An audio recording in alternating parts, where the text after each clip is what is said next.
سلام تخطاتل تزال كانل محبراوي طباوي بوليتيكاو كنتات نابرانا بجامعين مملكات مكتيا سلازي شير سبسكرايب مبارك تحمقو سلام تخطاتل تزامدب كميك أنيخم لومي بزعبات بإسرائيل أبلع لليبانوس تخايدي ناي تليفون متكعتي كزاربي بسولوسن ربعون إسرائيل نحيلتات حزب الله زعلمه أبلع لليبانوس ناي تليفون متكعتي أكايدا مالت نتليفون نتن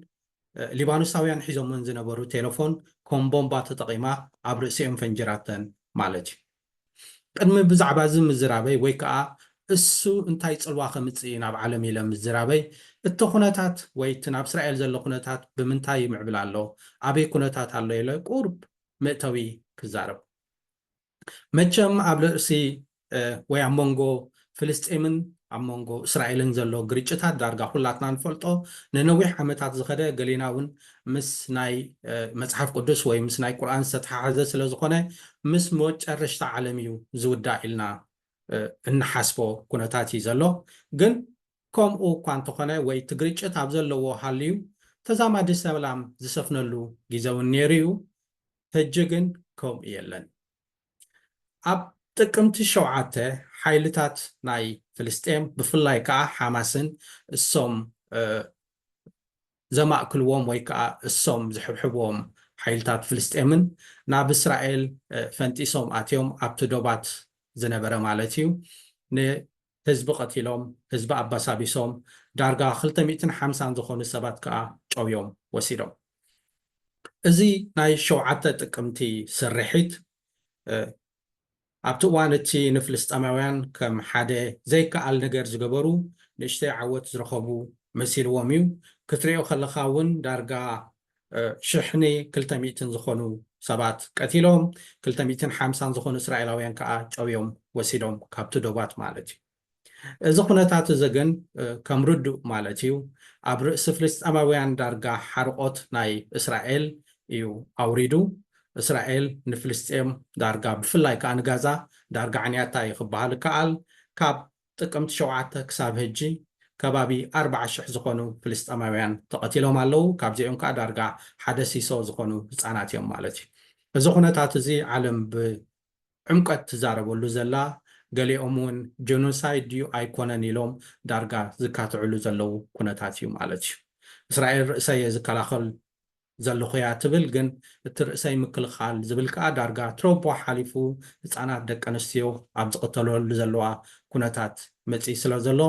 ዓለም ኣዛራቢ ኮይኑሎ ዳርጋ ምንጭ ናይ ብዙሓት ሰልፍታት ናይ ዓለም ኮይኑ ከም ዝነበረ ክሳብ ሕጂ ኮይኑ ከም ዘሎ እውን እንሪኦ ዘለና እዩ ግን ከዓኒ ብመንፅር እስራኤል ክትሪኦ ከለካ ከዓ እሶም ዘቕርብዎ ዘለዉ ሞገተ ሓንሳብ ንሓማስ ተዘይጥፊእናዮም ካልኣይ ከምኡ ክገብሩ እዮም ሳልሳይ ከምኡ ክገብሩ እዮም እሞ እንታይ ክትገብሩና ኢኹም ትደልዩ ዝበሃል ዓይነት ሞገተ እዩ ዝመፅእ ዘሎ ብሓፈሻ እዚ ኩነታት እዚ ዳርጋ ተኣፋፊ ክትዛረበሉ እውን ዳርጋ ሙሉእ መግለፂ ዘይትረኽበሉ ዓይነት ኩነታት እዩ ኣብ ርእሲኡ እውን ዳርጋ ናይ ብዙሓት ሃገራት ምትእትታው ዘለዎ ናይ ብዙሓት ሓይልታት ምትእትታው ዘለዎ ኩነታት እዩ ማለት እዩ ኣብ ገለገለ ተን ሓይልታት ወታደራዊ ደገፍ ዝገብራሉ ኣብ ገለ እውን ክሳብ ናብ እስራኤል ቦምባታት ዝትኩሳሉ ኩነታት ኣሎ ማለት እዩ ብሓፈሻ ክትሪኦ ከለካ እስራኤል ብፍላይ ነተን ሰለስተ ሰይጣናውያን ሃገራት ናይ ወይ ሰለስተ ኩረኩር ናይ ኢራን እትብለና ኣላ ከም ሓንቲ በዕላ እታ ናይ ፍልስጤን ናይ ሓማስ ማለት እዩ ኣብ ሊባኖስ ዘለው ሕዝቦላህ ኣብ የመን ዘለው ሑቲ እዚኦም ሰለስቲኦም ዳርጋ ኩሉ ግዜ ብደገፍ ናይ ኢራን ማለት እዩ ንእስራኤል ሓንቲ ክትጠፍእ ኣለዋ ወይ ክትሕከኽ ኣለዋ ዝብልዋ ስለ ዝኾኑ እስራኤል ከዓ ኣነ ነብሰይ ክከላኸል ዝኾነ ነገር ክገብር ኣለኒ ዝበሃል ዓይነት ሞገተ ተምፅያ ብፍላይ ሕጂ ከዓኒ ኣብ እስራኤል ዘሎ ቀዳማይ ሚኒስተር ቤንያሚን ኔታንያሁ ዳርጋ ኣኽራሪ ዝኾነ ስለ ዝኾነ እዚ ኩነታት እዚ እውን ንፍልስጤማውያን ዝያዳ ሓሲቦም ክኸውን ይኽእል እዩ ማለት እዩ ብሓፈሻ ክትሪኦ ከለካ ግን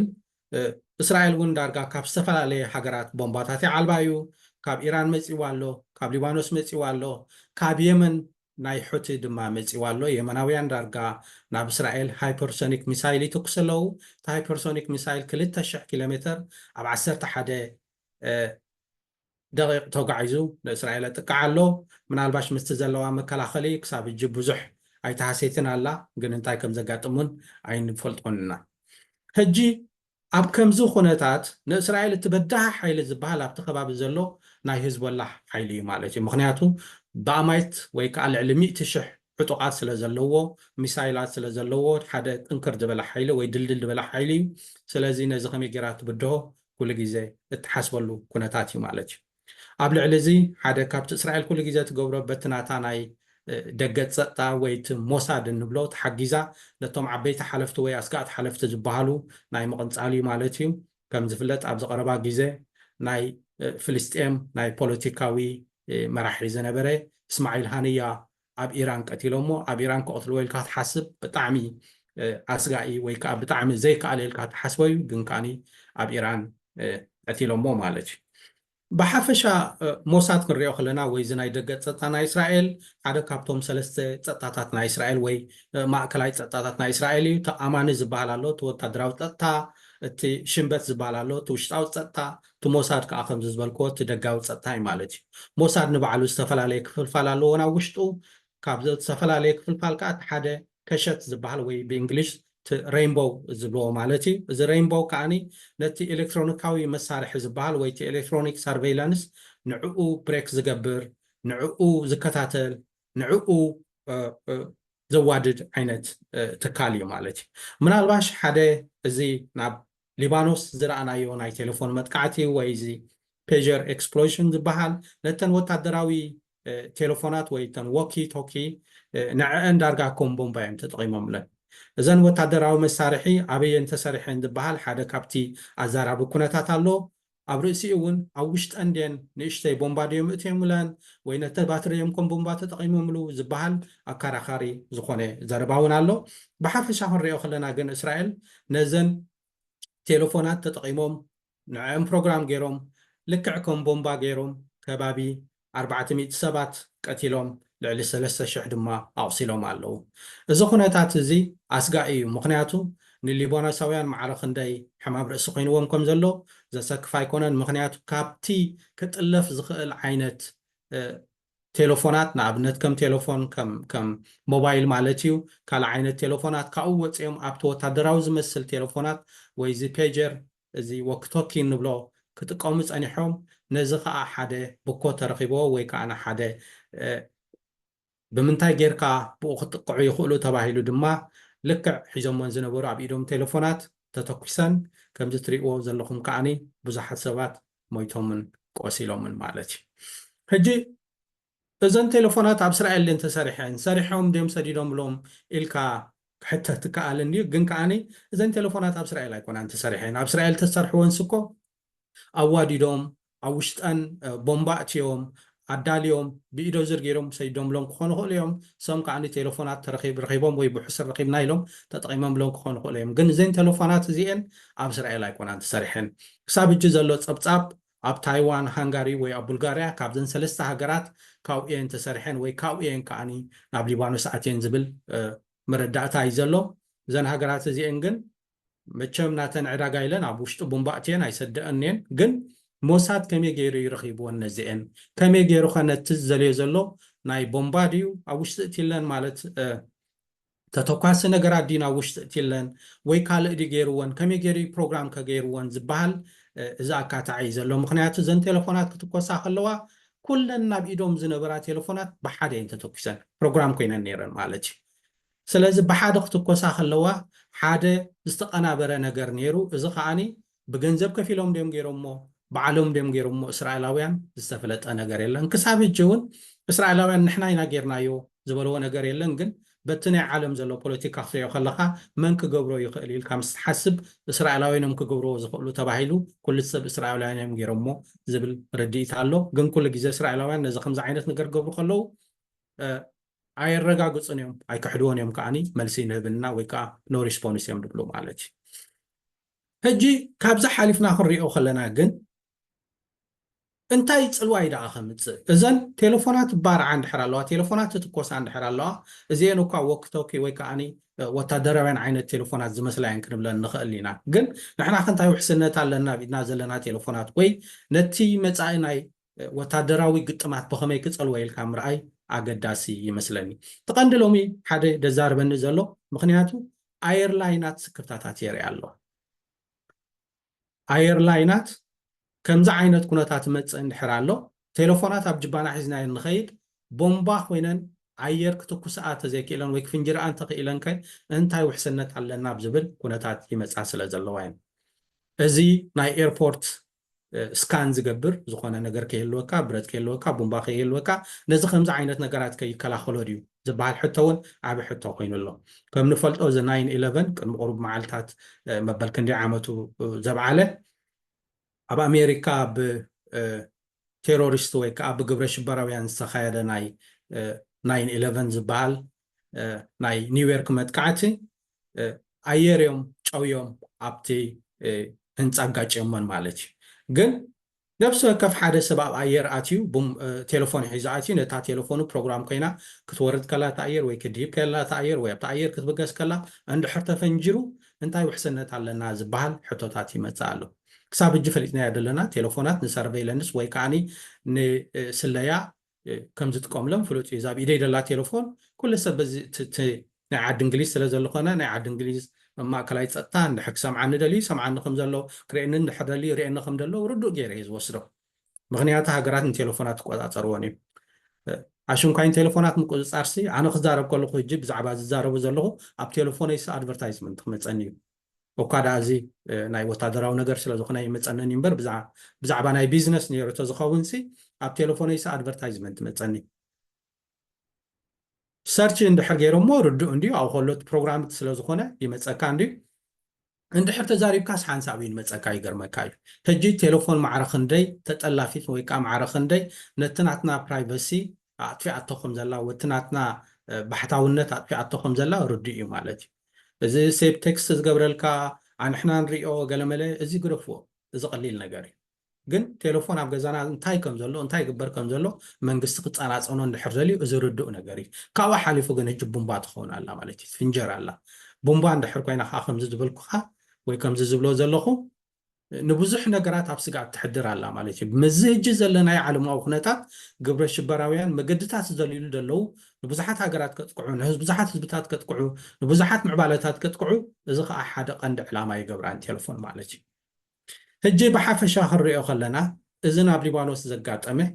ምናልባሽ ብዙሓት ሰባት ሞይቶም ኮላይ ህፃናት ናቱ ኣሕዛኒ ኩነታት ኣብ ቦትኡ ሃልዩ ንቴሌፎን ግን ከም ሓንቲ ሓደገኛ ነገር ይገብር ኣሎ ማለት እዩ እቲ ዝኸፍአ ነገር ከምዚ ኤምፒኣርሲ ከዓኒ ኦፐሬተራት ከምኡውን ሓለፍቲ እዮም ዝሕዝወን ሕጂ ኣብ ሊባኖስ ዝተካየደ መጥቃዕቲ ክንሪኦ ከለና ካብዞም ቆሲሎም ዝበሃሉ ዘለዉ ሓደ ኣምባሳደር ናይ ኢራን ኣብ ሊባኖስ እዩ እንታይ ግብር ሒዝዋ ነይሩ እንድሕር ኢልካ ምናልባሽ ምስ ገለ ናይ ሕዝበላሕ ሰባት ዝዘራርብ ነይሩ ክኸውን ይኽእል እዩ ናቲ ዓጃቢ ምስኡ ነይሩ ክኸውን ይኽእል እዩ ወይ ከዓኒ ንዕኡ እውን ከምኡ ነይራቱ ክትከውን ትኽእል እያ ምክንያቱ ሓደ ጥቕሚ ናተን እንታይ እዩ ሰብ ክጠልፈካ ኣይክእልን እዩ ሰብ ክጠልፈካ ስለ ዘይክእል ወይ ዝሓሸ ናይ ጠለፋ ኩነታት ኣለዎን ክንብለን ንኽእል ኢና ክጠልፈካ ኣይክእልን እኮ ክትብል ኣይትኽእልን ኢኻ ናብ ዘለናዮ ኩነታት ክጠልፈካ ክእል እዩ ሰብ ግን እቲ ዝሓሸ መገድታት ኣለዎን ምናልባሽ እዚ እንታይ የርእየካ እውን ሓደ ድኽመታት ወይ ክሳብ ሕጂ ካብ ዝተረኣየ ናይ ሞሳድ ድኽመታት እዚ ብጥቅምቲ 7 ናብ እስራኤል ዝተካየደ መጥቃዕቲ ኣቐዲሙ ክፈልጦ ዘይምኽኣል እዩ ሓደ ካብቲ ምክንያታት ዝበሃል ከዓኒ ፍልስጠማውያን ወይ ሓማስ ዘመናዊ ቴክኖሎጂ ይጥቀሙ ስለ ዘይነብሩ እዮም ዘመናዊ ቴክኖሎጂ እንድሕር ተጠቒሞም እስራኤላውያን ክጠልፍዎም ምዃኖም ስለ ዝፈልጡ ዘመናዊ ቴክኖሎጂ ከይተጠቐሙ ነቲ ኩነታት ኣቀነባቢሮም ወዲኦም ኣብ እስራኤል በሲዖም ኣትዮም ከምዚ ዝብሎ ዘለኹ ከባቢ 1200 ሰባት ቀቲሎም ዓበይትን ህፃናትን ዝርከብዎም ጨውዮም ወሲዶም እዚ ንእስራኤላውያን ዓብ ዕንወት እዩ ነይሩ ኣብቲ እዋን እቲ ከዓ ብዙሓት ናይ ፀጥታ ሓለፍቲ ካብ ስልጣኖም ወሪዶም ማለት እዩ ሕጂ ምናልባሽ ነዚ ንምክሓስ እውን ክኸውን ይኽእል እዩ ካብ ዘመናዊ ቴክኖሎጂ ሃዲምኩም ዘይጥለፍ ዝመስል ቴክኖሎጂ እንድሕር ሒዝኩም ኣብኡ እውን ክረኽበኩም ኢና ዝብል ዓይነት ኩነታት ክኸውን ይኽእል እዩ እዚ ናይ እስራኤል ናይ ፀጥታ ኩነታት ምናልባሽ ምስቲ ናታ ሃገራዊ ድሌታት ዝቆመ እኳ እንተኾነ እስራኤል ብዙሓት ፀላእቲ ኣለዉ ንናተይ ፀላእቲ ከዓ ቀለልቲ ይኮኖም ክንሕከኽ ኣለና ክንጠፍእ ኣለና እዮም ዝብሉ ስለ ዝኾነ ኩሉ ግዜ እንዳተፀናፀነት እያ ትኸይድ እንዳተፀናፀነት ጥራሕ ትኸይድ ዶ ኣይኮን ከዓኒ ንነብሳ ኮይናስ ነቶም ናተይ ደገፍቲ እትብሎም ወይ ናተይ ኣላይስ እትብሎም ከም በዓል ኣውስትራልያ ዓዲ እንግሊዝ ኣሜሪካ ንዕኦም እውን ናይ ፀጥታ ሓበሬታ ትህብ ማለት እዩ